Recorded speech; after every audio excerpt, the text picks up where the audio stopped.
وسلم عليك يا حبيب اللہ۔ تیرے قدموں میں جو ہے غیر کا منہ کیا دیکھے، کون نظروں پہ چڑھے دیکھ کے تلوار تیرا، او تیرے ٹکڑوں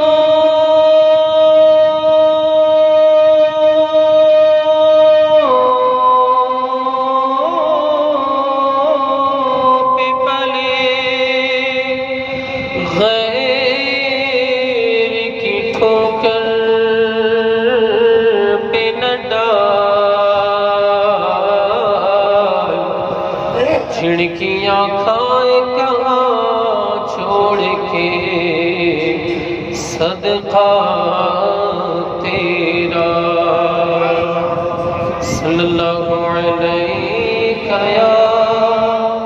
رسول اللہ، وسلم علیک یا حبیب اللہ۔ ایک صاحب سے گزارش ہے کہ وہ نماز پڑھ رہے ہیں، ان کے آگے بیٹھ جائے، بھی بچہ بھی گزرا اور بھی ایک صاحب گزرے، کیونکہ نمازی کے آگے سے گزرنے سے بہت بڑا گناہ ہوتا ہے بندے کو۔ یہاں تک کہ حدیث پاک میں فرمایا گیا جو بندہ نمازی کے آگے سے گزرتا ہے اگر اسے پتہ چل جائے کہ اس میں کتنا بڑا گناہ ہے تو 40 سال تک وہاں پر وہ بندہ کھڑے رہنا گوارا کرے گا، لیکن وہاں سے آگے نہیں گزرے گا، کیونکہ آگے گزرے گا تو اتنا سخت عذاب ہوگا۔ تو اللہ تعالیٰ ہم تمام لوگوں کو عمل کی توفیق عطا فرمائے۔ میرے ساتھ آپ حضرات مل کر پڑھنے کی کوشش کریں کلام الامام امام الکلام حضور اعلیٰ حضرت الشاہ امام احمد رضا خان فاضل بریلوی علیہ الرحمۃ والرضوان کا یہ کلام۔ چمک تجھ سے پاتے ہیں سب پانے والے، چمک تجھ سے پاتے ہیں سب پانے والے، میرا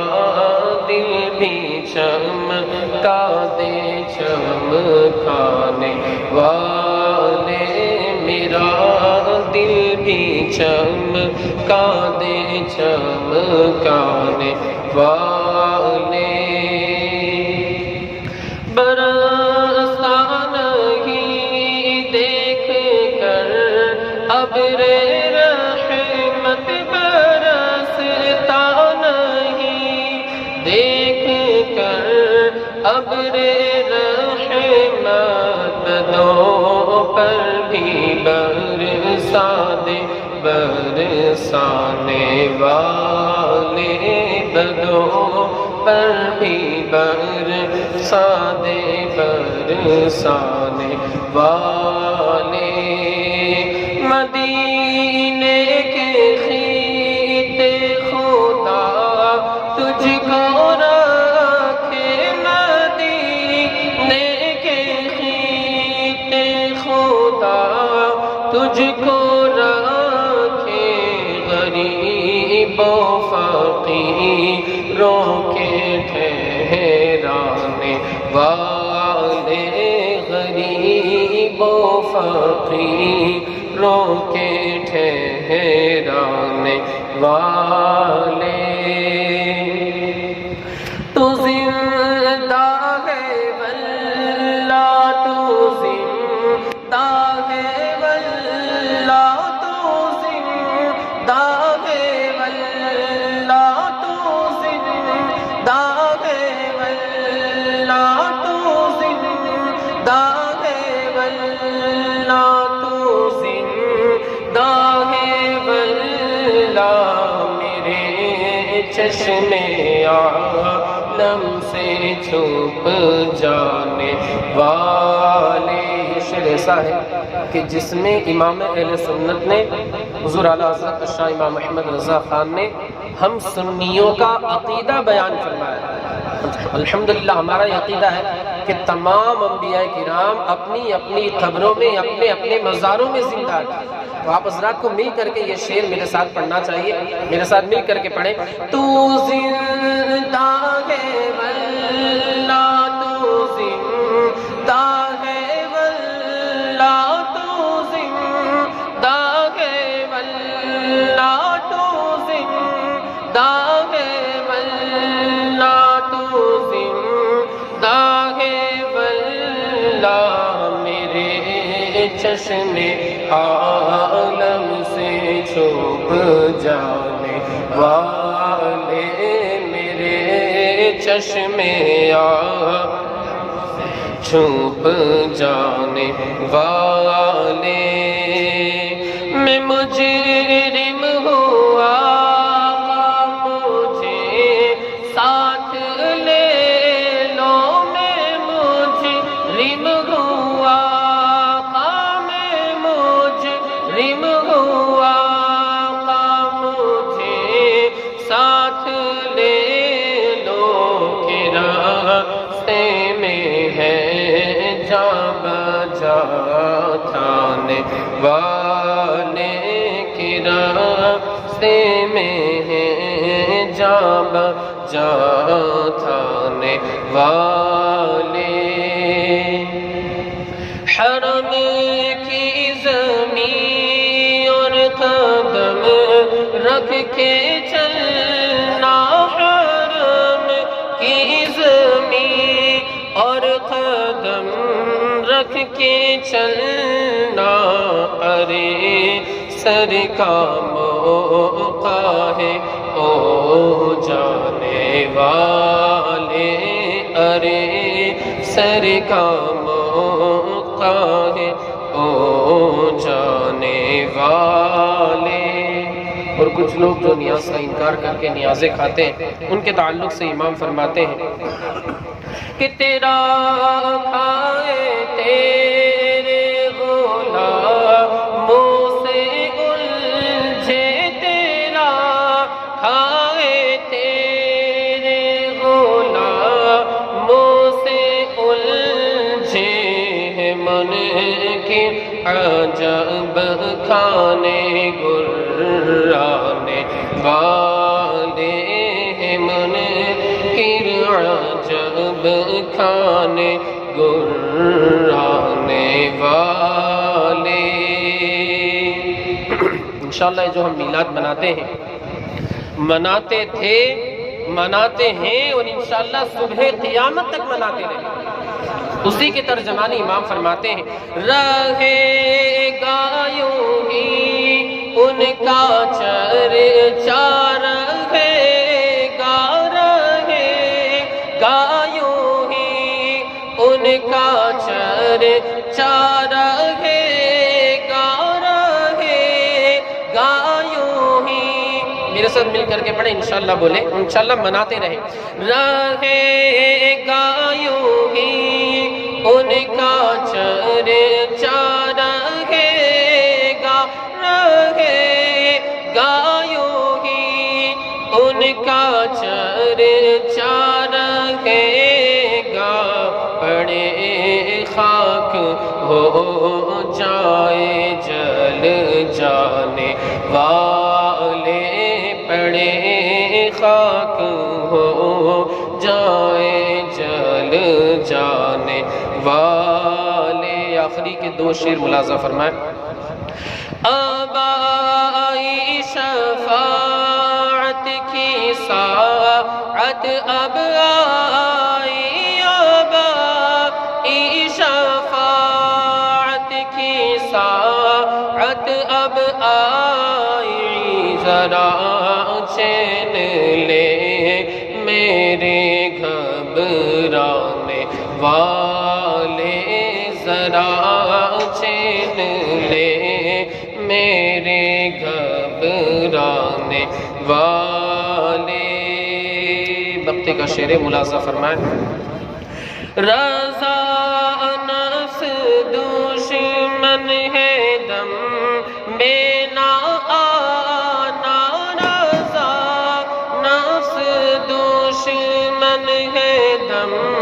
میں نہ آنا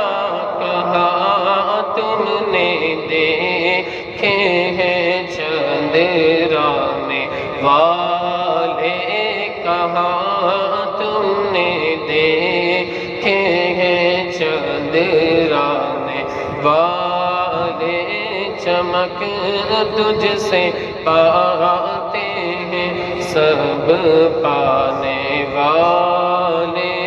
میرا دل بھی چمکانے چمکانے والے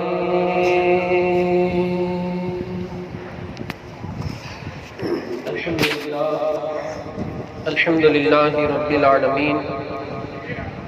والعاقبۃ للمتقین والصلاة والسلام على سید الانبیاء واشرف المرسلین وعلى آلہ الطیبین الطاہرین واصحابہ الہادین المہدیین اما بعد فقد قال اللہ تبارک وتعالی فی القرآن المجید والفرقان الحمید فاعوذ باللہ من الشیطان الرجیم بسم اللہ الرحمن الرحیم ان الذين قالوا ربنا الله ثم استقاموا تتنزل عليهم الملائكة الا تخافوا ولا تحزنوا وابشروا بالجنة التي كنتم توعدون نحن اولياؤكم في الحياة الدنيا وفي الآخرة ولكم فيها ما تشتهي انفسكم ولكم فيها ما تدعون نزلا من غفور آمنت بالله صدق الله مولانا العظيم وبلغنا رسوله النبي الأمين المكين المختار الكريم ونحن على ذلك لمن الشاهدين والشاكرين والذاكرين والحافظين والواصفين والحامدين والحمد لله رب العالمين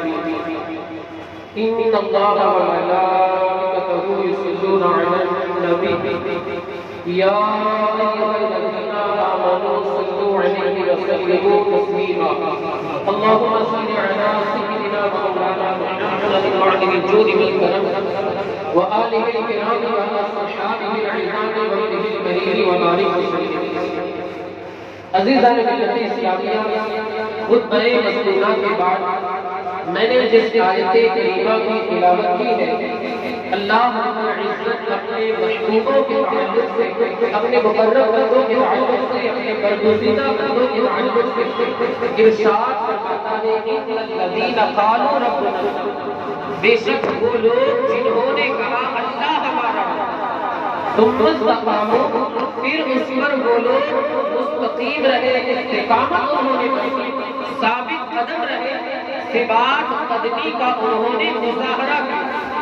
ہماری طرح نہیں کہ ہم نے کہا ہمارا اللہ رب ہے پھر ہم عمل کو بھول بیٹھے ہم نے جو عملی زندگی جس طریقے سے مصطفیٰ کریم کی سنتوں کے مطابق زندگی کے شب و روز جس طریقے سے گزارنے چاہیے ہم نے اسے پشیماں خدا دیا فراموش کر دیا اللہ و رسول کا پیغام ہم بھلا بیٹھے ہماری طرح نہیں بلکہ انہوں نے کہا اللہ ہمارا رب ہے ثم استقاموا عمل کر کے بھی دکھائے اس طریقے سے عمل پر پیدا ہوا حضور اعلیٰ حضرت شاہ فاضل بریلوی ایک مرتبہ سفر پر روانہ ہوئے جہاز کے اندر مدینہ منورہ پر سفر تھا اچانک جو جہاز کا سفر تھا جہاز جو تھا وہ ڈولے مارنے لگتا ہے طوفان اٹھنے لگتا ہے جہاز سمندر کے اندر موجیں آنے لگتی ہے اب جہاز جو ہے وہ ادھر ہو رہا ہے جہاز کے اندر جو سوار ہے جو کپتان ہے ملا ہے کشتی بان ہے جو بوٹ چلانے والے ہیں وہ تمام کے تمام گھبرائے ہوئے ہیں پریشان ہیں جو پیسنجر ہے جو اس میں سوار ہے وہ تمام کے تمام پریشان ہیں کہ ابھی جو جہاز ہے وہ الٹ جائے گا اور ہم تمام لوگ ڈوب جائیں گے انتقال کر جائیں گے اور نصیحت بھی نہیں کر پائیں گے مگر دیکھا وہ مرد قلندر وہ مرد مجاہد اللہ وحدہ لا شریک کا مقبول بندہ دنیا جسے امام اہل سنت کے نام سے یاد کرتی ہے امام احمد رضا حضور اعلیٰ حضرت شاہ احمد رضا فاضل بریلوی کو لوگوں نے دیکھا کہ آسانی کے ساتھ آرام کے ساتھ بنا کسی فکر کے بغیر کسی ٹینشن کے آرام سے بیٹھے ہوئے لوگ پوچھا کہ آخر کیا بات ہے لوگ پریشان ہیں بندہ پریشان ہے کشتی بان پریشان ہے کشتی چلانے والا کپتان وغیرہ سارے لوگ پریشان ہیں اگر آپ کا حال ہے اطمینان سے بیٹھے ہیں سکون سے بیٹھے ہیں تسلی کے ساتھ بیٹھے کوئی غم نہیں، کوئی ٹینشن نہیں، کوئی فکر نہیں، کسی بھی مصیبت کا کوئی آپ کو اندیشہ اور شائبہ تک نہیں ہے۔ آخر کیا بات ہے، میرے امام نے ارشاد فرمایا کہ ایک دعا جس کی تعلیم کسی اور نے نہیں، آمنہ کے لال نے دی تھی، احمد رضا نے وہی دعا پڑھ لی ہے۔ الحمدللہ سبحان الذی سخر لنا ھذا وما كنا له مقرنین وإنا إلی ربنا لمنقلبون۔ اب اس دعا کو میں نے پڑھ لیا، میرے آقا حضور صلی اللہ علیہ وسلم فرماتے ہیں جو بندہ اس دعا کو پڑھ لیتا ہے، سفر کی دعا، جو بندہ حادثات سے محفوظ رہتا ہے، حادثے کا شکار ہو ہی نہیں سکتا۔ احمد رضا کا عقیدہ ہے دنیا ادھر کی ادھر ہو جائے مگر میرے آمنہ کے لال نے جو ارشاد فرمایا وہ زندگی بھر صبح قیامت تک نہیں بدل سکتا، اس لیے کہ احمد رضا کو اس سمندر کے اوپر نہیں بلکہ مدینے کے تاجدار پر بھروسہ، احمد رضا کو کسی اور پر نہیں مدینے کے تاجدار پر بھروسہ ہے، مدینے کے والی پر بھروسہ ہے۔ شاعر نے کیا ہی خوب تصویر پیش کی، کہتا ہے احمد رضا چلا جو جانے وفا کی جانب، پہلی سفر میں طوفان اٹھا رضا کی جانب، فوراً صدا دی مختار کل کی جانب، آنے دیا ڈبو اب تو تمہاری جانب، کشتی تمہیں میں چھوڑی لنگر۔ یہ حضور اعلیٰ حضرت ایمان جب اٹھتا ہو، بندے کا اعتقاد عقیدہ جب اس لیول کا ہو، اس معیار کا ہو، اللہ کی رحمتیں بھی اس بندے کے شامل حال ہوا کرتی ہے کہ دنیا کی کوئی بھی طاقت اسے نہیں روک سکتی، نقصان نہیں ہوتا۔ میں عرض کر رہا تھا آیت کریمہ اللہ رب العزت ارشاد فرماتا ہے ان الذین قالوا ربنا اللہ، بے شک وہ لوگ جنہوں نے کہا اللہ ہمارا رب ہے، ثم استقاموا، پھر اس پر لوگوں سے استداد ادبی بدل کرتے ثابت قدم رہے۔ اس کی جھلک میں آپ کو امام اہل سنت کی زندگی میں آپ کو بتا دی کس طریقے سے واقعہ پیش آیا کہ ایمان کی حرارت ان کی کامل تھی، اللہ رب العزت نے اپنے نبی کے صدقے پر ان کے حفاظت فرمایا۔ تتنزل علیہم الملائکہ، اللہ رب العزت کیا ارشاد فرماتا ہے کہ میرے جو اولیاء ہیں، میرے جو میرے محبوب ہیں، میرے مقرب بندے، میرے برگزیدہ بندے، اگر وہ استقامت برتتے ہیں تو اللہ رب العزت اپنے فرشتوں کو بھیج کر ان کا استقبال کرتا ہے۔ تتنزل علیہم الملائکہ، اتنے پر بس نہیں، یہ فرشتے آ کر کے بشارت دیتے، خوشخبری دیتے، مدعے جانفزا سناتے ہیں، اللہ تخافوا، خبردار خوف نہ کرو، ولا تحزنوا، غم نہ کرو، وابشروا بالجنة التي كنتم توعدون، اور تمہیں خوشخبری ہو، تمہارے لیے بشارت ہو اس جنت کے جس کا تمہیں وعدہ دیا جاتا ہے۔ نحن اولیاؤکم فی الحیاۃ الدنیا وفی الآخرہ، کہ ہم تمہارے اس دنیا میں بھی دوست ہیں، آخرت میں بھی دوست ہیں، وَلَكُمْ فِيهَا مَا تَشْتَهِي أَنفُسُكُمْ، تمہارے لیے جنت کے اندر وہ ساری چیزیں ہیں جو تمہارا دل چاہے، وَلَكُمْ فِيهَا مَا تَدْعُونَ، اور جس چیز کا تم سے وعدہ کیا جاتا تھا وہ ساری چیزیں تمہیں جنت کے اندر ملے گی، میسر ہوگی، نصیب ہوگی۔ اللہ وحدہ لا شریک کی جانب سے بطور انعام ساری چیزیں آپ کو عطا ہے۔ آج کل اگر انسان کو کوئی سیٹ صاحب دعوت دے، کوئی پیسے والے امیر ہے، رئیس ہے، دولت مند ہے، متمول ہے، کوئی ایسا بندہ اگر کسی شخص کو دعوت دیتا ہے تو یہ بندہ بڑے فخر سے کہتا ہے فلاں حافظ صاحب نے، فلاں سیٹ صاحب نے مجھے دعوت دی، ہوتا ہے انسان فخر سے بیان کہ دیکھو کاٹ دیا ہے، انہوں نے یاد کیا میرا نام لکھا، لیکن انسان فخر کرتا ہے۔ میں کہتا ہوں ارے نادان، تجھے آج کل اگر کوئی سیٹ دعوت دیتا ہے تو یہ دنیا کے اندر تو کام آ سکتی ہے مگر آخرت میں یہ دعوت کام آئے اس کی کوئی گارنٹی نہیں۔ ارے نادان تو اللہ کا مقبول بندہ بن جا، کامل مومن بن جا، کوئی اور نہیں، رب کعبہ تیری مہمان نوازی کرتا ہے۔ نزلا من غفور رحیم، یہ مہمانی ہے، مہمان نوازی ہے، کسی اور کی جانب سے نہیں بلکہ رب کعبہ کی جانب سے۔ یہ اللہ رب العزت کی جانب سے بندے کو انعام ہے، جبکہ وہ کامل مسلمان بن جائے گا، کامل مومن بن جائے گا، اللہ والا بن جائے گا، مصطفیٰ کریم کے بتائے ہوئے راستے کے مطابق اپنی زندگی کو گزارے گا، مصطفیٰ کریم کی سنتوں کے مطابق اپنی زندگی کا شب و روز کو گزارے گا، اللہ رب العزت کے خوف سے اپنے سینے کو معمور رکھے گا۔ اللہ رب العزت جنت کے اندر ایسے بندے کی مہمان نوازی فرمائے گا، ضیافت کروائے گا، ضیافت کا انتظام فرمائے گا۔ حدیث قدسی میں اولیاء کی شان بیان کرتے ہوئے اللہ رب العزت اپنے نبی کو مخاطب کرتے ہوئے ارشاد کرتا ہے، حدیث قدسی اس حدیث کو کہا جاتا ہے جس میں کلام اللہ کا وہ سننے والے رسول اللہ رب العزت اپنے محبوب جناب محمد رسول اللہ مخاطب کرتے ہوئے ارشاد فرماتا ہے من عاد لی ولیا فقد آذنتہ بالحرب،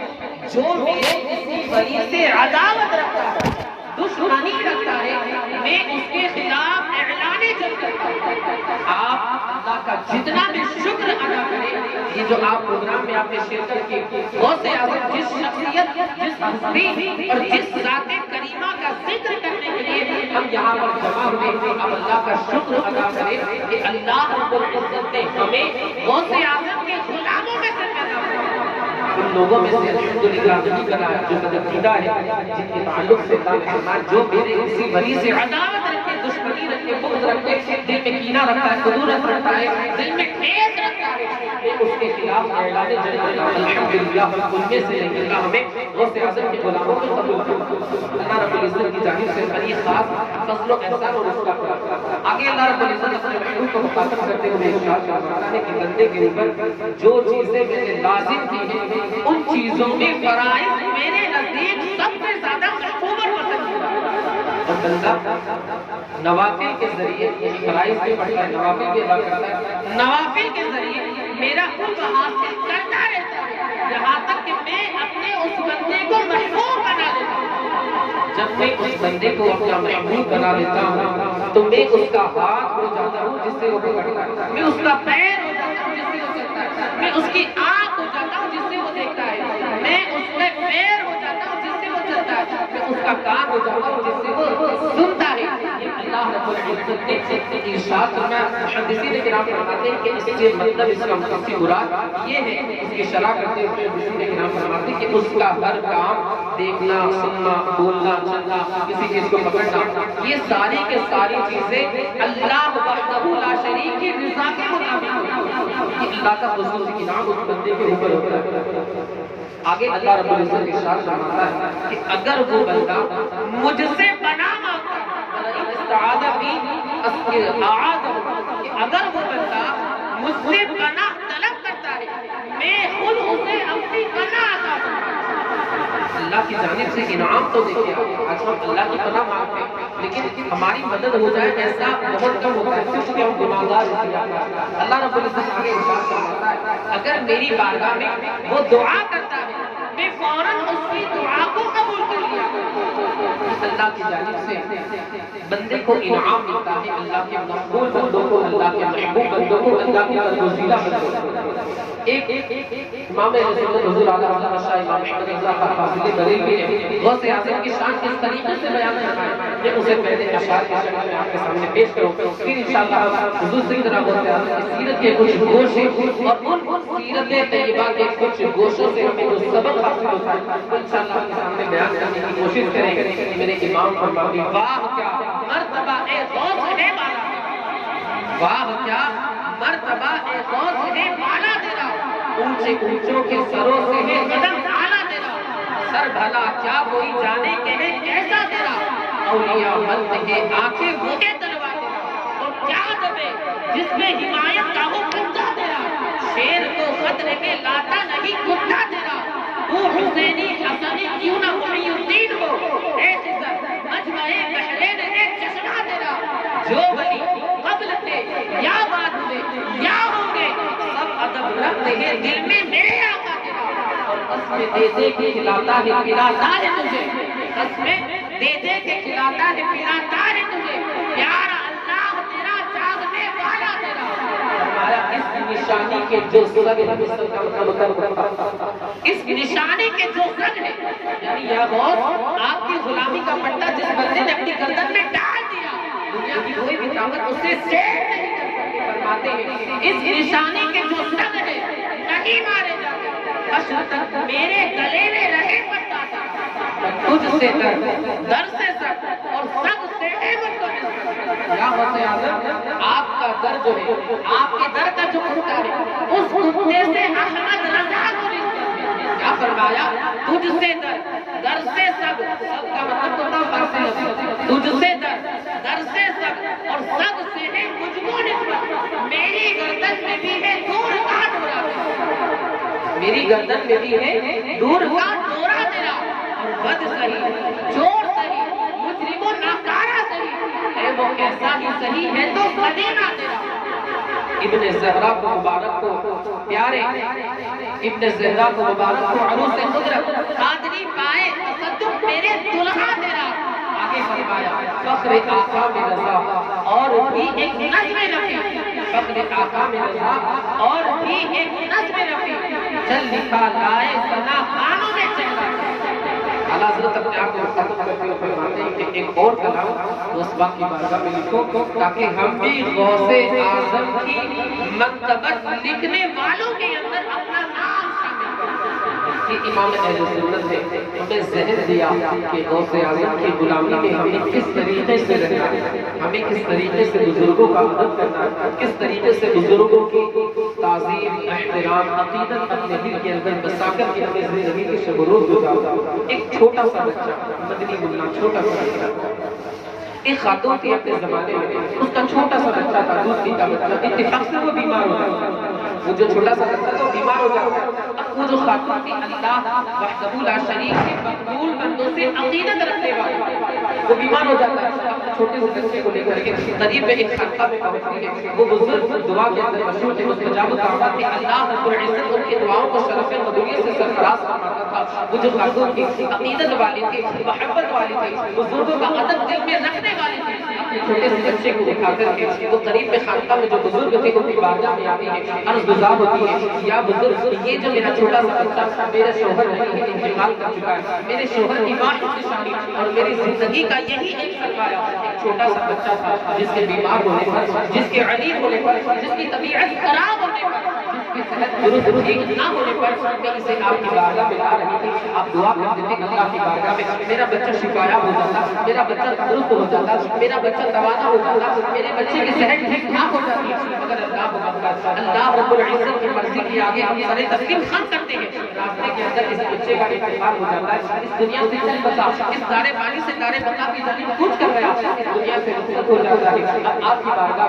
میں عرض گزار ہوں، التماس کرتی ہوں، عرض کرتی ہوں اللہ کی بارگاہ میں آپ دعا کریں، اللہ رب العزت آپ کی دعا کو قبول فرماتے ہوئے میرے بچے کو دوبارہ زندگی عطا فرما دے، میرے بچے کو دوبارہ زندہ فرما دے۔ وہ بزرگ آنکھیں بند کرتے ہیں، مراقبہ فرماتے ہیں، لوح محفوظ کو ملاحظہ فرمانے کے بعد ارشاد فرماتے ہیں کہ اے خاتون اب تو صبر کر، تیرے اس بچے کی زندگی اتنی لکھی ہوئی ہے، آگے اس بچے کی قسمت میں لوح محفوظ پر کوئی زندگی نہیں ہے، اب زندگی کے جو اس کے ایام تھے، دن کے روز تھے، وہ سارے کے سارے ختم ہو گئے، اب اس کی زندگی آگے نہیں چل پائے گی۔ اور لوح محفوظ پر میں نے یہ بھی دیکھا ہے کہ تیری قسمت میں اب کوئی اولاد نہیں، اب تو چلی جا، تیرے لیے بہتر یہ ہے کہ اللہ کی رضا پر راضی ہو جا، صبر کا دامن مضبوطی سے تھام لے، صبر و رضا کی بیعت بن کر کے رہ جا۔ وہ خاتون نے جو ہی سنا بلک بلک کر کے رونے لگتی ہے، اس کی آنکھیں اشکبار ہو جاتی ہے، تڑپ تڑپ کر کے رونے لگتی ہے، اس کی چیخوں پکار بلند ہو جاتی ہے۔ چھوٹا سا بچہ اس خاتون کو قریب آتا ہے اور اس کا پورا ہاتھ دریا میں بنتا ہے کہ آخر کیا بات ہے،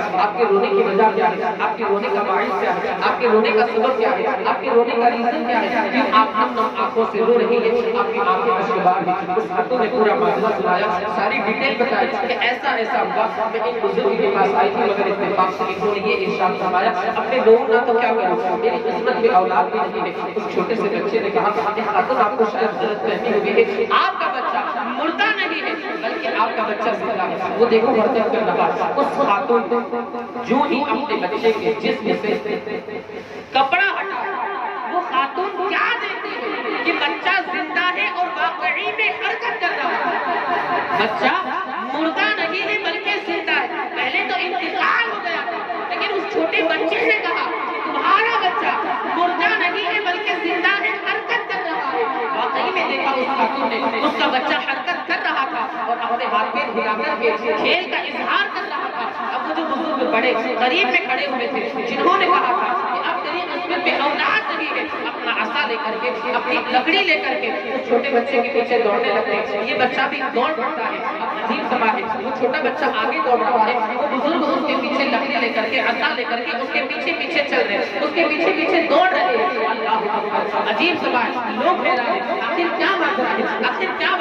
وہ چھوٹا بچہ بالآخر قبرستان کے اندر داخل ہو جاتا ہے اور قبرستان میں داخل ہو کر کے بلند آواز سے کہتا ہے اے قبرستان کے وکیلوں، اے قبر میں آرام فرمانے والوں، اٹھو اٹھو اور میری مدد کرو، اٹھو اٹھو میری نصرت و اعانت کرو، اٹھو اٹھو میرا تعاون کرو۔ اب جو پیچھے بزرگ تھے وہ ٹھٹک کر کے رہ گئے، حیرت و استعجاب کے سمندر میں غوطہ زن ہو گئے، وہیں پر رک جاتے ہیں، اس لیے کہ اس بچے کے صدا جو بچے نے کہا تھا اے قبرستان کے دفینوں، اے قبرستان کے وکیلوں، اے قبرستان کے دفن ہونے والوں، اٹھو اٹھو اور میری مدد کرو۔ اس بچے کی ایک صدا ایک دو مردے نہیں بلکہ تقریباً 300 مردے اٹھ کر کے ان بزرگ کے سامنے آ گئے اس بچے کی مدد کرنے کے لیے۔ اب ان بزرگ نے فرمایا کہ ہم تمہارے مرتبے کو، اے بچے ہم تمہارے مرتبے کو نہیں پہنچ سکتے، ہم تمہارے آگے سر تسلیم خم کرتے ہیں۔ میرے دوستو یہ چھوٹا سا بچہ کون تھا؟ تو سنو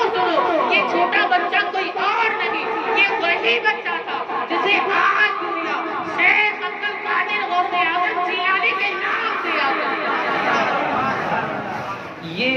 غوث اعظم کے بچپن کی کرامت۔ میرے امام فرماتے ہیں جو ولی قبل تھے یا بعد ہوئے یا ہوں گے، جو اولیاء کرام پہلے کے،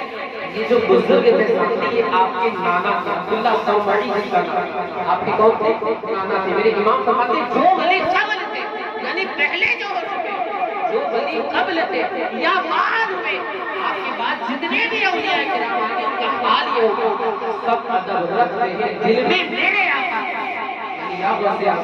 سارے کے سارے لوگ آپ کی عقیدت، آپ کا ادب، آپ کا احترام، آپ کی تعظیم، آپ کی عزت، آپ کی تعظیم جو ہے وہ سارے کے سارے اولیاء کرام، جتنے اگلے اولیاء کرام کے بعد میں آنے والے آپ کے زمانے کے وہ تمام کے تمام آپ کی تعظیم کر کے آپ کی توقیر کرتے ہیں۔ یہ غوث اعظم کو اللہ رب العزت نے مقام و مرتبہ عطا فرمایا، آپ کو اللہ رب العزت نے ایسا مقام اور مرتبہ عطا فرمایا، فرماتے ہیں کہ میں لوح محفوظ کی تقدیر معلق کو بھی بدل دیا۔ ایک ہوتا ہے تقدیر معلق جو کبھی نہیں بدلتی، اور ایک ہوتا ہے تقدیر معلق یعنی کسی ولی کی دعا کے اوپر موقوف رہتی ہے، یعنی ولی دعا کرے گی اللہ رب العزت ان کی دعا کے مطابق وہ معاملہ فرماتا ہے۔ ایک شخص تھا بغداد کے اندر ابو المظفر جس کا نام تھا، ایک شخص تھا جس کا نام کیا تھا؟ ابو المظفر، تاجر تھا، سوداگر تھا، بزنس مین تھا، ایک جگہ سے اپنا سامان فروخت کر کے دوسری جگہ لے جاتا ہے، جیسے ہم ایکسپورٹ بھی کہتے ہیں، ایک ملک سے دوسرے ملک اپنا سامان تجارت بیچنا بھیجنا اور اس کو بیچنا وغیرہ۔ اس نے یہ سوچا کہ میں تھوڑا سا سامان وغیرہ لے کر کے سیریا جاؤں گا، ملک شام جسے کہا جاتا ہے سیریا کہا جاتا ہے۔ راستے میں اتفاق سے ایک بزرگ شیخ حماد مل جاتے ہیں، پوچھا کہ کیا ارادہ ہے؟ اس تاجر نے کہا میرا ارادہ یہ بغداد سے مال خرید کر کے ملک شام جاؤں گا، سیریا جاؤں گا، وہاں اپنا مال فروخت کر کے اپنا مال بیچ کر کے فائدہ حاصل کروں گا اور بغداد لوٹ جاؤں گا۔ شیخ حماد نے فرمایا مت جاؤ، تمہارے لیے بہتری نہیں ہے۔ وہ اللہ والے تھے شیخ حماد، انہوں نے لوح محفوظ ملاحظہ فرمانے کے بعد چونکہ اللہ والے جو ہے وہ آگے کی خبر دے دیا کرتے ہیں، انہوں نے ارشاد فرمایا تمہارے لیے اس میں بہتری نہیں ہے، اس لیے کہ تم اگر جاؤ گے نقصان اٹھاؤ گے، ڈاکو تمہارا مال لوٹ لیں گے اور تمہیں بھی قتل کر دیں گے۔ اب وہ جو مظفر تھا اس نے ارادہ تبدیل کر دیا کہ اب میں نہیں جاؤں گا، راستے میں آ رہا تھا، واپسی میں تھا، اپنے گھر آنے کے ارادے سے واپس ہوا، راستے میں اسے کون ملے؟ اللہ اکبر، وہی ملے جنہیں دنیا شیخ عبد القادر غوث اعظم جیلانی، محبوب سمدانی، قندیل نورانی، پیر پیرا، پیر میرا، شاہ جیلا، سیدنا شیخ عبد القادر جیلانی سے ملاقات ہو جاتی ہے۔ اس بات نے پوچھا شیخ عبد القادر جیلانی نے پوچھا اب مظفر کہاں جانے کا ارادہ ہے؟ اس بندے نے جواب دیا، اس شخص نے پوری ڈیٹیل اپنی بتا دی، پورا پلان بتا دیا، پورا شیڈول بتا دیا کہ مجھے کہاں جانا ہے، سامان تجارت خریدنا ہے اور سیریا جا کر کے اسے فروخت کرنا ہے، سیریا جا کر کے اسے بیچنا ہے۔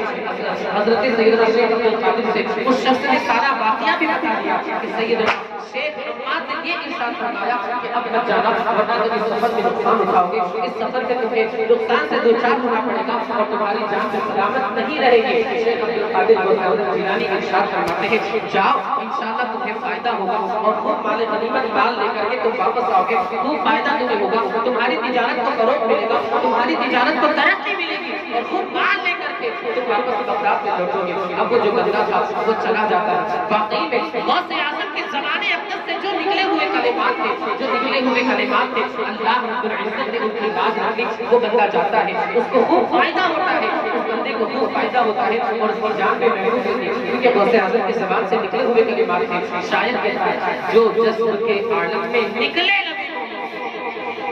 جو جذب کے عالم میں نکلے لب مومن سے، وہ بات حقیقت میں تقدیر الہی اور گفتۂ اللہ گرچہ از حلقوم اس کا کہا ہوا جو ہے وہ اللہ کا کہا ہوا ہے، اگرچہ یہ بات اللہ کے بندے کی حلق سے نکلی۔ میں نے آپ کو شروع میں بتایا تھا کہ اگر وہ بندہ اللہ کی مرضی کے مطابق اپنی زندگی کے شب و روز گزارتا ہے، اللہ اسے اپنا محبوب بنا لیتا ہے۔ جب اللہ کسی بندے کو اپنا محبوب بنا لیتا ہے تو اس کا ہر کام رضائے الہی کے مطابق ہوتا ہے، دعا کرتا ہے، اللہ اس کی دعا کو رد نہیں فرماتا، فوراً اس کی دعا کو قبول کرتا ہے۔ غوث اعظم کی زبان سے نکلے ہوئے کلمات کے جملے تھے کہ جاؤ تمہیں فائدہ ہوگا، اس شخص کا بیان ہے، میں گیا جتنی مرتبہ جاتا تھا اس کے مقابلے میں شیخ عبد القادر جیلانی کی دعا سے اس بار کئی گنا مجھے فائدہ ہوا۔ یہ غوث اعظم کی دعا کی برکت، جملے جو زبان اقدس سے نکلے تھے اس کی برکت۔ اب وہ جو بندہ تھا حلق نام کا ایک ملک ہے، اس میں داخل ہوتا ہے ایک درخت کے نیچے، وہ بندہ اپنا سامان تجارت جو بندے سے فائدہ ہوا تھا اور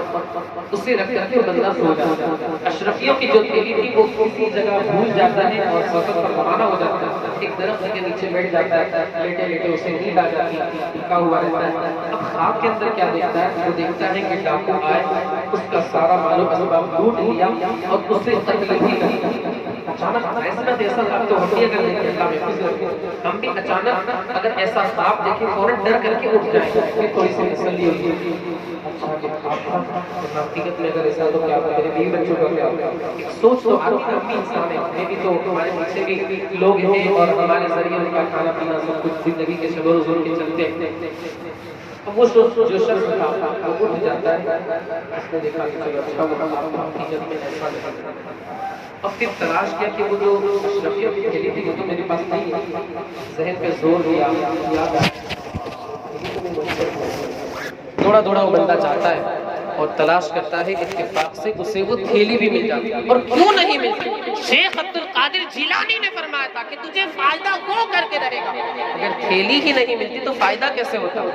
شیخ عبد القادر کی زبان اقدس سے نکلے ہوئے جملے تھے نا کہ تمہیں فائدہ ضرور ہوگا، تھیلی نہیں ملتی تو فائدہ کیسے ہوتا؟ غوث اعظم کی بات کے خلاف ہو جائے، ارشاد کے خلاف ہو جائے، حکم کے خلاف ہو جائے، غوث پاک کے نکلے ہوئے جملے کے خلاف ہو جائے، ایسا ہو ہی نہیں سکتا۔ گئے، دیکھا تھیلی مل گئی، اب وہ تھیلی لی، بغداد روانہ ہوئے، بغداد کے لیے روانہ ہو، بغداد میں پہنچے، اب دل میں سوچ رہے کہ پہلے شیخ حماد سے ملوں کہ شیخ عبد القادر جیلانی سے ملوں، شکریہ تو مجھے بہرحال ادا کرنا ہے۔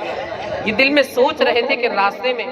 شیخ حماد سے ملاقات ہو جاتی۔ شیخ حماد نے ارشاد فرمایا کہ جاؤ، جا کر کے شیخ عبد القادر جیلانی سے ملاقات کرو، اس لیے کہ واقعی میں تمہارے ساتھ وہی ہونے والا تھا جو میں نے کہا تھا کہ ڈاکو تمہارا مال و اسباب لوٹ لیں گے اور تمہیں قتل کر دیں گے، مگر عبد القادر نے تمہاری اس حقیقت کو خواب میں بدلنے کے لیے رب کریم کی بارگاہ میں ایک نہیں، دو نہیں، بلکہ 70 مرتبہ دعا کی ہے، تب اللہ رب العزت نے تمہاری اس حقیقت کو خواب میں تبدیل فرما دیا اور تمہارے مال کی بھی حفاظت فرمائی، جان کی بھی حفاظت فرمائی۔ یہ اللہ رب العزت نے غوث پاک کو مقام و مرتبہ عطا فرمایا۔ پہلے کیا ہونے والا تھا؟ میری بات تو آپ سمجھ گئے ہو، حقیقت میں ایسا ہونے والا تھا کہ وہ بندہ جاتا ملک شام، سیریا جاتا اور اس کے ساتھ ایسا ہوتا، لیکن اللہ رب العزت نے سیدنا شیخ عبد القادر جیلانی کی بات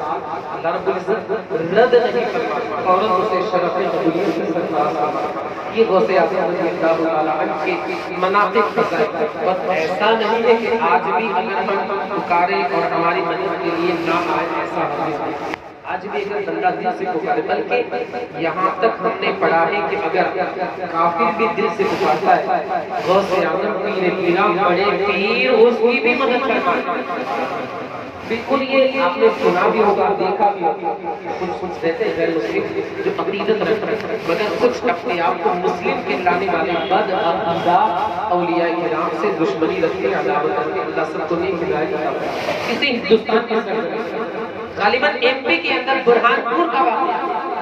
رنجیت سنگھ نام کا ایک بندہ تھا، اس کی حکومت کی، وہاں کا حاکم تھا، گورنر تھا، اس کے دور حکومت کے اندر ایک غیر مسلم چھوڑا رہا تھا، غیر مسلم اور اس کی بیوی دونوں غیر مسلم تھے، اسلام سے کا کوئی تعلق نہیں تھا۔ ان کے پڑوس میں بغل میں ہمسایہ ایک بدعقیدہ اولیاء کی عداوت دل میں رکھنے والا وہ رہا کرتا تھا۔ اتفاق سے بدعقیدہ نے اپنے پڑوسی کی خاتون کو دیکھا، فدا ہو گیا، دل میں بیٹھا، عاشق ہو گیا، فریفتہ ہو گیا، دل دادا ہو گیا۔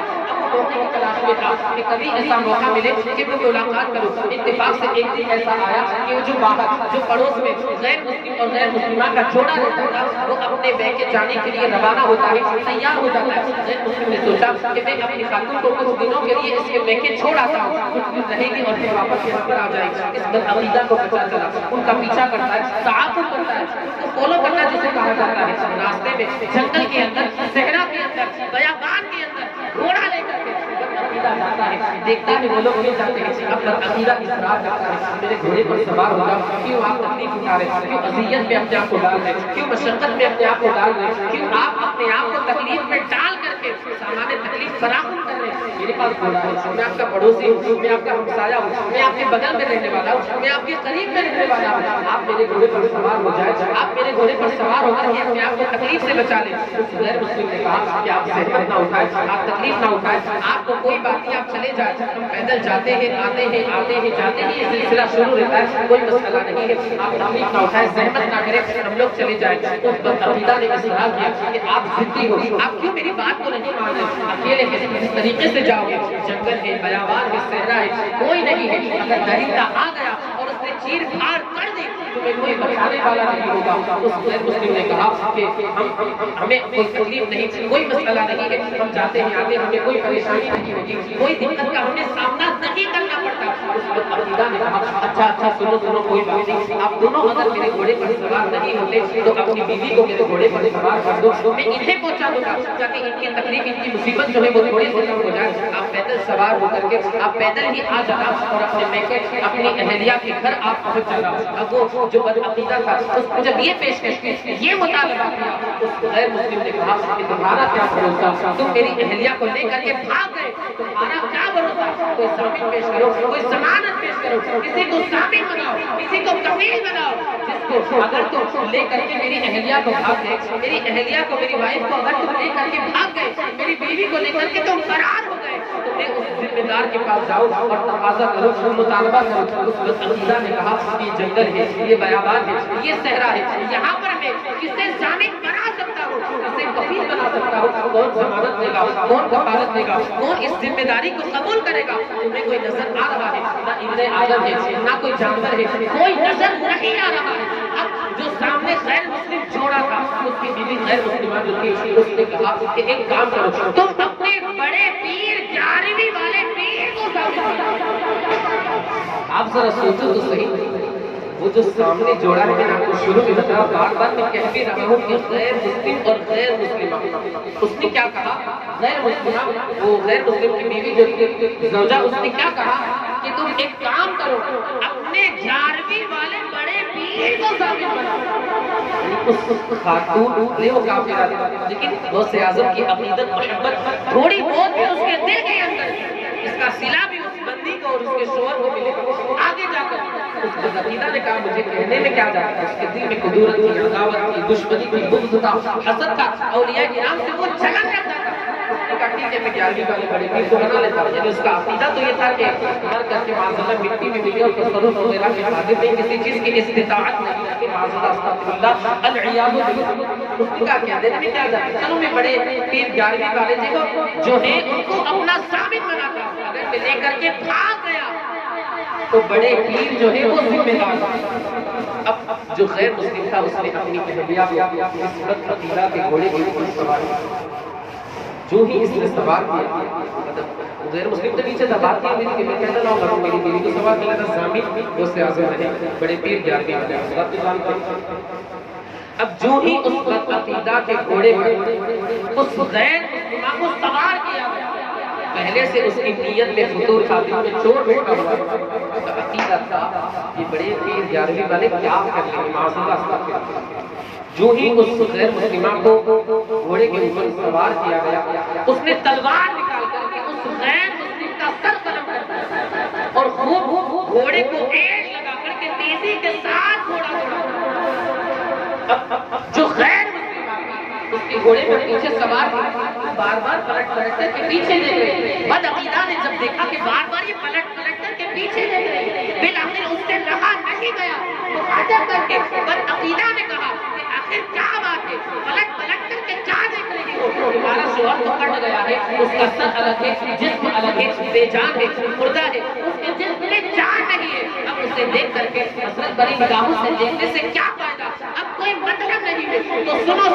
سنیو اس خاتون کا جواب آپ سنو۔ اس خاتون نے جواب دیا، ارے بے وقوف، میں پیچھے اپنے شوہر کو نہیں بلکہ 11ویں والے بڑے پیر کو دیکھ رہا ہوں۔ اس نے کیا کہا کہ میں اپنے شوہر کو نہیں دیکھ رہی، غوث اعظم دستگیر کو دیکھ رہی، محبوب سبحانی کو دیکھ رہی، غوث سمدانی کو دیکھ رہی، محبوب یزدانی کو دیکھ رہی، الدین نورانی کو دیکھ رہی، پیر پیرا کو دیکھ رہی، پیر میرا کو دیکھ رہی، شاہ جیلا کو دیکھ رہی، شیخ عبدالقادر، غوث اعظم جیلانی کو دیکھ رہی۔ اس وقت عقیدہ نے پلٹ کر کے دیکھا، چونکہ اس کا تو عقیدہ تھا کہ ان کو تو انتقال ہوئے، معاذ اللہ، ان کو تو وفات پائے ہوئے، اس دنیا کو رخصت کیے ہوئے تقریباً 1000 سال کا عرصہ گزر چکا ہے، اب وہ دوبارہ نہیں آ سکتے، ان کا تصرف جو ہے وہ ختم ہو گیا۔ اس وقت عقیدہ نے پیچھے پلٹ کر کے دیکھا، اچانک ایک مقام پوش قریب آتا ہے، تلوار نکال کر کے اس وقت عقیدہ کا سب سے پہلے سر قلم کرتا ہے۔ پھر اس خاتون سے اس مقام پوش نے کہا کہ تمہارا شوہر جو ہے اس کا مردہ جسم کا، اس خاتون نے کہا چلو میرے ساتھ پیچھے۔ وہ جو مقام پوش تھے وہ ساتھ ہی ساتھ روانہ ہوتے، اس خاتون کے مردہ، اس خاتون کے شوہر کے مردہ جسم، سر الگ تھا، سر الگ تھا، مردہ جسم تھا، اس کے قریب وہ خاتون لے جاتی ہے میرے شوہر کا مردہ جسم۔ وہ جو نقاب پوش تھے انہوں نے سر کو دھڑ سے ملایا، سر الگ تھا، دھڑ الگ تھا، جسم الگ تھا، سر الگ تھا، سر کو دھڑ سے ملایا، بسم اللہ پڑھ کر کے فرمایا قم بسم اللہ، اللہ کے حکم سے کھڑے ہو جاؤ۔ دنیا نے دیکھا کہ وہ مردہ جو ابھی بے جان تھا اس کے جسم میں جان نہیں تھی، جو ہی قم بسم اللہ سنا فوراً زندہ ہو کر کے کھڑا ہو جاتا۔ یہ 11ویں والے بڑے پیر کا کرم کہ 1000 سال کا عرصہ گزر گیا، لیکن اگر کوئی اپنا نہیں بلکہ کوئی غیر بھی اگر بڑے پیر 11ویں والے اس کی بھی مدد کرنا۔ یہ غوث اعظم دستگیر، الحمدللہ ہم اللہ رب العزت نے ہمیں غوث اعظم کے غلاموں میں سے پیدا فرمایا ہے۔ اور غوث پاک فرماتے جو میرا اگرچہ ظاہری طور پر مرید نہ ہو لیکن اپنے آپ کو میری جانب منسوب کرے، اپنے آپ کو یہ کہے کہ میں عبدالقادر جیلانی کا غلام ہوں، کل قیامت کے دن ایسے بندے کو بھی میں اللہ کی بارگاہ میں اس کی شفاعت کروا کے جنت میں داخل کرواؤں۔ یہ غوث اعظم کا بات ہے، اللہ رب العزت نے بھی غوث پاک کے غلاموں میں قبول فرمایا۔ یہ غوث پاک کی کرامت اللہ رب العزت نے یہ مقام و مرتبہ غوث اعظم شیخ عبدالقادر شاہ جیلانی کو عطا فرمایا۔ اللہ رب العزت نے غوث اعظم کے فیضان کرم سے مالا مال فرمایا۔ یہ غوث اعظم کو اللہ نے کیسا مقام و مرتبہ عطا فرمایا۔ 12 سال کی جو کشتی تھی وہ تو آپ جانتے ہی ہیں، 12 سال کے بعد انسان کا زندہ ہونا، کیا یہ ذہن میں بات آتی ہے؟ یہ ذہن میں بات آتی ہے کہ انسان جو ہے 12 سال کے بعد وہ بندہ زندہ ہو کر کے کھڑا ہو جائے۔ ارے 12 سال تو بہت دور کی بات، ایک عیسائی پادری غوث اعظم کو قبرستان میں لے جاتا ہے اور سب سے پرانی قبر بتاتا ہے اور کہتا ہے کہ تم جو کہتے ہو کہ میں اللہ کے حکم سے مردوں کو جلا دیا کرتا ہوں، یہ پرانی قبر ہے، اسے آپ اٹھائے اور اس مردے کو زندہ فرما دے۔ کئی سال بلکہ کئی 100 سال پرانا مردہ تھا۔ غوث اعظم نے ارشاد فرمایا قم بإذن اللہ، اللہ کے حکم سے کھڑے ہو جا۔ وہ فوراً مردہ بندہ زندہ ہو کر کے کھڑے ہو جاتا ہے۔ یہ غوث اعظم کا فیضان، یہ غوث اعظم کو اللہ نے کیسی قدرت، طاقت اور توانائی عطا فرمائی ہے۔ 12 سال والا واقعہ بھی آپ نے سنا ہوگا۔ ایک بوڑھی خاتون جو دریائے دجلہ تھا بغداد کے قریب، عراق کے قریب، وہاں جا کر کے رویا کرتی۔ ایک مرید نے غوث پاک کی بارگاہ میں عرض کی، حضور اس ضعیفہ کے اوپر رحم فرمائے، ترس کھائے۔ 12 سال ہو گئے، اس کا شوہر جو ہے سمندر کے پار جو ملک ہے وہاں سے شادی کر کے اپنی دلہن کو باراتیوں کے ساتھ آ رہا تھا، لے کر کے آ رہا تھا۔ راستے میں جہاز جو ہے وہ ڈگمگانے لگا اور پوری بارات جو ہے وہ سمندر کے اندر ڈوب جاتی ہے، سارے کے سارے لوگ انتقال کر جاتے۔ یہ ماں جو ہے 12 برس گزر جانے کے بعد بھی، 12 سال گزر جانے کے باوجود بھی، ماں تو ماں ہوتی ہے نا، اپنے بچے کو یاد کرتی ہے، اپنے بیٹے کو یاد کرتی ہے، اور دریائے دجلہ کے پاس جا کر کے وہ اپنے بیٹے کو تلاشتی ہے، جستجو کرتی ہے، اپنے بیٹے کو تلاش کرتی ہے، مگر اس کا بیٹا نظر نہیں آتا۔ تو رو کر کے، بلک کر کے، اپنی آنکھوں کو اشکبار کر کے یہ خاتون واپس آ جاتی ہے۔ یا غوث المدد اس کے اوپر کرم فرمائے، اس کے اوپر آپ رحم فرمائے۔ اللہ اکبر۔ غوث اعظم اپنے غلاموں پر رحم نہ فرمائے ایسا ہو ہی نہیں سکتا۔ شاعر کہتا ہے انہی رندوں سے قائم ہے نظام میکدہ ساقی، کہ جن سے دوسروں کی بے بسی دیکھی نہیں جاتی، بلکہ اہل بیت کا حال تو یہ ہے، سیدوں کا حال یہ ہے کہ خود تو بھوکے رہتے تھے، اوروں کو کھلا دیتے تھے، ایسے تھے محمد کے گھر آنے والے۔ یہ حال ہوتا تھا۔ ضعیفہ کے اوپر رحم آ جاتا ہے۔ اب سمندر کے قریب جاتے دریائے دجلہ، اس کو مخاطب کر کے اللہ کی بارگاہ میں دعا کرتے، اے اللہ 12 برس کی جو ڈوبی ہوئی کشتی ہے اسے مولا تو دوبارہ زندگی عطا فرما، اس بارات کو زندہ فرما دے، دولہے کو زندہ فرما دے، دلہن کو زندہ فرما دے۔ دعا کرنے کے بعد تھوڑی سی تاخیر ہوتی ہے، تھوڑا سا وقت گزرتا ہے۔ اب غوث اعظم اللہ کی بارگاہ میں عرض کرتے، مولا عبد القادر کی دعا کو تو فوراً تو شرف قبولیت سے سرفراز فرماتے، فوراً میری دعا باب اجابت سے ٹکراتی، میری دعا فوراً قبول ہوتی ہے۔ ابھی کیا بات ہے، دعا کی قبولیت میں تاخیر کیوں ہو رہی ہے، دعا کی قبولیت میں دیری کیوں ہو رہی ہے؟ غیب سے آواز آتی ہے، اے عبد القادر ہم اگر چاہیں کن فرما دیتے ساری کائنات بن جاتی، کن فیکون، یعنی ایک لفظ اگر ارشاد فرماتے ساری کائنات بن جاتی، مگر ہم نے اپنی مشیت سے 6 دن کے اندر پوری کائنات بنائی، پوری دنیا بنائی، زمین بنائی، آسمان بنا، چاند، سورج، پہاڑ، درخت وغیرہ ساری چیزیں ہم نے 6 دن کے اندر بنائے۔ یہ ہماری مشیت ہے، ورنہ ہم چاہیں تو ایک پلک جھپکنے کے اندر یہ ساری چیزیں وجود کے اندر آ جائیں، ساری چیزیں پیدا ہو جائیں، مگر ہماری مشیت یہ ہے کہ ہم نے 6 دنوں کے اندر کائنات بنائی۔ عبد القادر یہ جو 12 سال گزر گئے، اب وہ جو پانی کے اندر ڈوب گئے، جتنے لوگ انتقال کر گئے، مچھلیوں نے انہیں اپنی خوراک بنا دیا، مچھلیوں کے پیٹ میں وہ چیز گئی، ہضم بھی ہو گئی، یعنی وہ چیز اب بالکل ختم ہو گئی۔ عبد القادر ہماری مشیت یہ ہے کہ ہم دھیرے دھیرے ان کو لائیں۔ دنیا نے کیا دیکھا، شیخ عبد القادر غوث اعظم جیلانی نے دعا کی اللہ کی بارگاہ میں، اے اللہ 12 برس کی جو ڈوبی ہوئی کشتی تھی ان باراتیوں کو دوبارہ زندگی عطا فرما دے۔ دنیا نے دیکھا کہ پلک جھپکنے کے اندر وہ سارے کے سارے دوبارہ زندہ ہو کر کے غوث پاک کی بارگاہ میں آ جاتے ہیں۔ یہ اللہ رب العزت نے حضرت شیخ عبد القادر کے زبان کے اندر تاثیر رکھی تھی۔ اب اس واقعے کو دیکھ کر کے ایک نہیں، 2 نہیں، بلکہ سینکڑوں غیر مسلم کلمہ پڑھ کر کے اسلام لے آتے ہیں۔ سینکڑوں غیر مسلم بیک زبان پکار اٹھتے ہیں، اشہد ان لا الہ الا اللہ واشہد ان محمد عبدہ ورسولہ، ہم گواہی دیتے ہیں اللہ کے سوا کوئی معبود نہیں، اور محمد عربی صلی اللہ علیہ وآلہ وسلم اللہ کے رسول ہیں، اللہ کے بندے ہیں، اللہ کے نبی ہیں۔ بس آخری بات عرض کر کے، عبادت کے تعلق سے عرض کر کے اپنی گفتگو کو ختم کر دوں۔ یہ جو غوث اعظم کو مقام و مرتبہ ملا ہے تو مادر زاد ولی تھے، پیدائشی ولی تھے تو ہم مانتے ہیں، مگر غوث پاک نے کبھی بھی یہ غرور اور گھمنڈ نہیں فرمایا کہ اللہ نے مجھے پیدائشی ولی فرمایا، پیدائشی ولی بنایا، مادر ذات ولایت کے منصب پر فائز فرما کر کے مبعوث فرمایا۔ آپ نے کبھی یہ سوچ کر کے عبادت کا سلسلہ منقطع نہیں فرمایا، ختم نہیں فرمایا، بلکہ آپ اس قدر عاجزی فرماتے تھے، کتابوں میں لکھا ہے کہ جب خانہ کعبہ کے قریب آپ جاتے مطاف میں تو خانہ کعبہ کے سامنے پتھر وغیرہ اپنے چہرے کے اوپر مارتے، مطاف یعنی کعبہ کا جو صحن ہے جہاں پر طواف کیا جاتا ہے، خانہ کعبہ کے سامنے کھڑے رہ کر کے اپنے چہرے کے اوپر پتھر وغیرہ مارتے اور کہتے کہ عبد القادر یہ گناہگار چہرہ، ان کے اعتبار سے ہم کہہ رہے ورنہ ہم یہ نہیں کہہ سکتے، جو ان کا فرمان عبد القادر یہ چہرہ اللہ کی بارگاہ میں تو کس طریقے سے لے جائے، یہ غوث اعظم کی عاجزی تواضع ان کے ساری، ورنہ اللہ رب العزت اپنے اولیاء کو گناہوں سے محفوظ رکھتا ہے، مگر اس کے باوجود بھی عاجزی کا یہ عالم۔ میں عرض یہ کرنا چاہتا ہوں کہ آج کل ہمارا عمل جو ہے وہ تو بالکل خالی، ہماری زندگی جو ہے وہ عمل سے بالکل خالی، کھوکھلی ہے، کوری ہے۔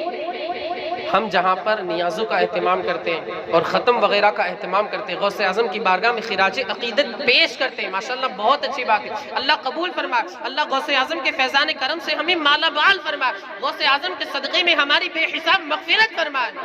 لیکن یہ بھی ہم یاد رکھیں جہاں ہم کرامتیں بیان کرتے ہیں، غوث اعظم کی جو سیرت کا حقیقی چہرہ ہے اسے بھی ہم سنیں، لوگوں کے سامنے اسے بھی پیش کریں اور اس کے مطابق ہم زندگی کے شب و روز گزارنے کی کوشش کریں۔ اس بات ماشاءاللہ اللہ رب العزت نے ولیوں کا سردار بنایا، مگر عبادت کا یہ حال تھا۔ کتابوں میں لکھا ہے، سوانح حیات لکھنے والوں نے لکھا ہے کہ روزانہ آپ 5 وقت کی نمازیں تو پڑھتے تھے، ساتھ ہی ساتھ دن بھر میں 2000 رکعت نفل بھی ادا کیا کرتے ہیں۔ کتنی؟ 2000 رکعت۔ آج کل ہمارے کچھ بھائیوں کا تو یہ حال ہے کہ معاذاللہ فرض بھی ادا نہیں کرتے۔ ہم اگر غوث پاک کے ماننے والے ہیں تو میں اللہ و رسول کا واسطہ دیکھ کر کے کہتا ہوں کہ ہم کم از کم فرائض میں تو کوتاہی نہ کریں، 5 وقت کی نماز تو پڑھیں، نوافل چلو انشاءاللہ اللہ نے توفیق دی ہم فرائض کے بعد ان کی بھی ادائیگی کریں، لیکن ہم کم از کم 5 وقت کی نماز تو پڑھیں، تب ہم غوث پاک کے سچے غلام ہوں گے نا۔ ہم صرف نیاز کھائیں گے اور نماز نہیں پڑھیں گے تو پھر یہ بات درست نہیں ہوگی۔ اگر ہم نیاز کھا رہے ہیں ہم نماز بھی انشاءاللہ پڑھیں گے، ہم نماز بھی پڑھیں گے اور انشاءاللہ نیاز کا اہتمام بھی کریں گے انشاءاللہ العزیز۔ غوث اعظم کے تعلق سے آتا ہے کہ 2000 رکعت نوافل تو ادا کرتے تھے اور ساتھ ہی ساتھ ہر فرض نماز کے بعد ایک پورا کی پورا قرآن مقدس بھی ختم کیا کرتے تھے۔ اب کوئی اعتراض کرنے والا، آج کل کا عقل کا اندھا جسے کہا جاتا ہے، ہر چیز میں عقل کا گھوڑا دوڑانے والا، کوئی اعتراض کر سکتا ہے کہ یار مغرب کے بعد سے لے کر عشاء تک تو بہت کم ٹائم رہتا ہے، عصر سے لے کر مغرب تک تو بہت کم ٹائم رہتا ہے، تو اس بے وقوف، اس جاہل، اس بد عقیدہ، یہ بد عقیدہ ہی کہہ سکتا ہے، ورنہ جو اپنا ہے انشاءاللہ وہ نہیں کہے۔ اس بد عقیدہ سے یہی کہا جائے کہ کرامت کسے کہتے ہیں؟ ارے نادان، بے وقوف، جاہل، کرامت اسی کو کہا جاتا ہے۔ بلکہ اگر ہم یہ کہیں جو بات عقل میں نہ آئے، عقلی اعتبار سے سمجھ میں نہ آئے، نادان، کرامت اسی کو کہا جاتا ہے۔ کرامت اسی کو کہا جاتا ہے جو انسان کی عقل میں نہ آئے، کہتے ہیں جو بھیجے میں نہ جائے، اسی کو کرامت کہا جاتا ہے۔ ایک ولی اللہ ہواؤں میں چل رہے ہیں، اڑ رہے ہیں، ہماری عقل قبول کرتی ہے، خلاف عادت ہے، بے وقوف، اسی کو کرامت کہا جاتا ہے۔ ایک ولی اللہ مسلح پانی کے اوپر بچھا کر کے اس پر سفر کر رہے ہیں، نماز ادا کر رہے ہیں، سمندر کے پانی کے اوپر مسلح بچھا کر کے نماز پڑھنا اور وہ مسلح نہ ڈوبے، آسانی کے ساتھ وہ بزرگ نماز پڑھے، عقل میں یہ بات آتی ہے۔ بے وقوف، اسی کو کرامت کہا جاتا ہے۔ میں بے وقوف آپ حضرات کو نہیں بلکہ بد عقیدہ جو اعتراض کرنے والا ہے، اولیاء کرام کے شان میں گستاخی کرنے والا ہے، اس بے وقوف کو میں یہ مخاطب کر کے کہوں گا کہ جو چیز عقل میں نہ آئے اسی کو کرامت کہا جاتا ہے۔ اور دیکھا جائے تو یہ انبیاء کے معجزے کا مظہر پرتو اور عکس ہوا کرتا ہے، ان کے صدقے میں اللہ رب العزت اپنے نبی کے اولیاء کو یہ کمال عطا فرماتا ہے، ان کو یہ شان عطا فرماتا ہے، یہ تصرف عطا فرماتا ہے کہ وہ جو چاہے وہ کرے، ہوا میں اڑنا چاہے ہوا میں اڑے، پانی پر چلنا چاہے پانی پر چڑھے، مردوں کو اگر زندہ کرنا چاہے، ارشاد فرمائے ایک جملہ دوہرائے، اللہ اپنی قدرت سے مردوں کو بھی زندہ فرما دے۔ یہ اللہ رب العزت اپنے اولیاء کو، اپنے نبی کے خاص محبوب اور مقبول پسندیدہ برگزیدہ بندوں کو یہ شرف عطا فرماتا ہے۔ تو بات چل رہی تھی عبادت کی، بس یہ آخری جو غوث اعظم کی زندگی سے ہمیں سیکھنے والی چیزیں ہیں وہ بیان کر کے بس اپنی گفتگو کو ختم کر دیں۔ ہر نماز سے بعد آپ ایک قرآن مقدس، یعنی دن میں 5، اچھا دن میں 5 نہیں بلکہ 6، کس طرح؟ تو تہجد کی نماز پڑھنے کے بعد بھی آپ پورا قرآن مقدس ختم کیا کرتے ہیں۔ تکلیف کی بات یہ ہے کہ ہمارے پاس آج ٹائم نہیں قرآن مقدس پڑھنے کے لیے۔ ہمارا کیا حال ہو گیا، ہماری قوم کا، ہم سب اس میں شامل ہیں کہ رمضان المبارک آیا، قرآن مقدس کو ہم نے اٹھایا، 2 4 5 رکوع پڑھے، ختم ہوا تو ٹھیک، ورنہ 2 4 5 پارے پڑھ کر کے ہم نے قرآن مقدس مقدس کو ادب کے ساتھ چوم کر کے جزدان میں اسے طاق میں رکھتے ہیں. ہمارا یہ حال ہے. پھر سال بھر وقت ہی نہیں ملتا، کیا کریں؟ رمضان میں تو ایک ماحول ہے تو ہم پڑھ لیتے ہیں، ورنہ سال بھر ہمیں وقت نہیں ملتا. تو یاد رکھیں آج ہمارا حال جو آپ دیکھ رہے ہیں، جو ہمارے حالات مسلمان ہر جگہ ستائے جائیں، اس کی واحد وجہ کیا ہے؟ ڈاکٹر اقبال نے کہا تھا کہ وہ زمانے میں معزز تھے مسلمان ہو کر، ہم خار ہوئے تارک قرآن ہو کر. کہ ہم نے قرآن کو چھوڑا تو زمانے نے بھی ہمیں کہیں کا نہیں چھوڑا. ہمارا حال یہ ہو گیا ہے کہ ہمارا جو خون ہے وہ پانی سے بھی زیادہ سستا ہو گیا. اب دیکھتے ہوں گے آپ کے سامنے سب حالات، تو قرآن مقدس سے دوستی کریں، اسے اپنائیں. روزانہ اگر آپ سے پورا قرآن تو ہم نہیں پڑھ سکتے، ہماری طاقت نہیں، تو وہ غوث اعظم کی کرامت تھی، لیکن کم از کم ہم 2-4-5 رکوع تو پڑھ لیا گیا. 2-4-5 رکوع کے لیے تو ہم وقت نکالیں. یاد رکھیں حدیث پاک میں آتا ہے، میرے آقا مصطفیٰ کریم فرماتے ہیں کہ جو بندہ ایک حرف پڑھتا ہے اللہ اسے 1 نہیں 2 نہیں بلکہ 10 نیکیاں عطا فرماتا ہے. پھر میرے آقا فرماتے ہیں کہ میں یہ نہیں کہتا الف لام میم ایک حرف ہے، بلکہ الف ایک حرف ہے، لام ایک حرف ہے اور میم ایک حرف ہے. تو جو بندہ الف لام میم پڑھتا ہے اللہ اسے 2-4-5 نہیں بلکہ 30 نیکیاں عطا فرماتا ہے.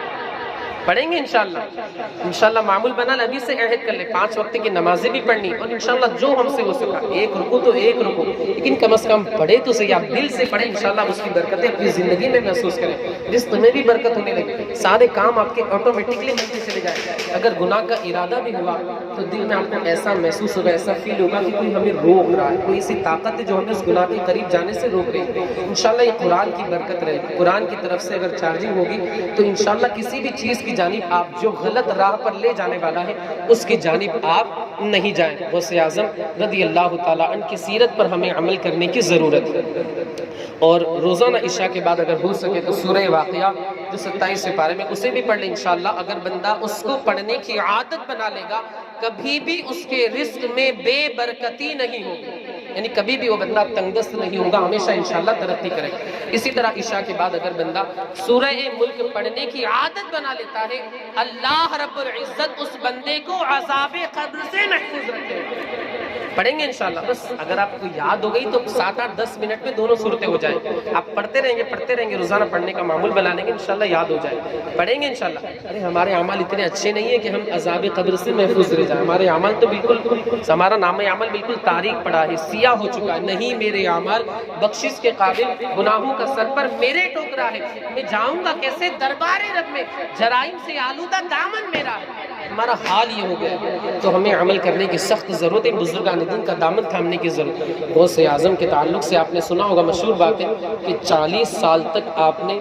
عشاء کے وضو سے نماز فجر ادا فرمائی. یعنی آپ نے اپنی پشت کو کبھی زمین سے بلکہ کسی دیوار سے ٹیک لگا کر کے بھی آپ نہیں بیٹھے. اور آپ نے 40 سال اس طریقے سے گزارے کہ آپ کی جو زلف مبارک تھی اس میں ایک رسی کا ایک جو کونا ہوتا ہے، چھیڑا جسے ہم کہتے ہیں گجراتی کے اندر، وہ آپ کی ایک زلف میں ایک حصہ اس کا تھا، ایک چھیڑا، ایک کنارہ، ایک کونا، اور اس کا دوسرا کونا چھت میں جو کیل وغیرہ کیلی جسے ہم کہتے ہیں اس میں آپ نے باندھ دیا. اس کی وجہ کیا ہے پتہ ہے آپ کو؟ ایک رسی آپ نے لی اور اس رسی کا ایک حصہ اپنی زلف کے اندر، یعنی زلفوں کو اس رسی کے ایک چھیڑے سے، ایک حصے سے باندھ لیا. اس رسی کا دوسرا والا جو چھیڑا تھا وہ چھت میں آپ نے باندھ دیا جو کیل وغیرہ لٹک رہے تھے. اس کی وجہ کیا ہے پتہ ہے؟ وجہ یہ ہے کہ اگر کبھی عبادت میں نفس سستی دلائے اور آنکھ لگ جائے، جھوکا آ جائے، ظاہر سی بات ہے جب جھوکا آتا ہے تو انسان ایسے ہوتا ہے. جب جھوکا آ جائے اور آنکھ لگ جائے، جھوکا آنے لگے، ایسے ہوں گے فوراً بال کھینچیں گے. بال کھینچے جائیں انسان کے تو مزے کی نیند آئے گی، بہت اچھا لگا، اور ذرا کرو اچھا لگے گا،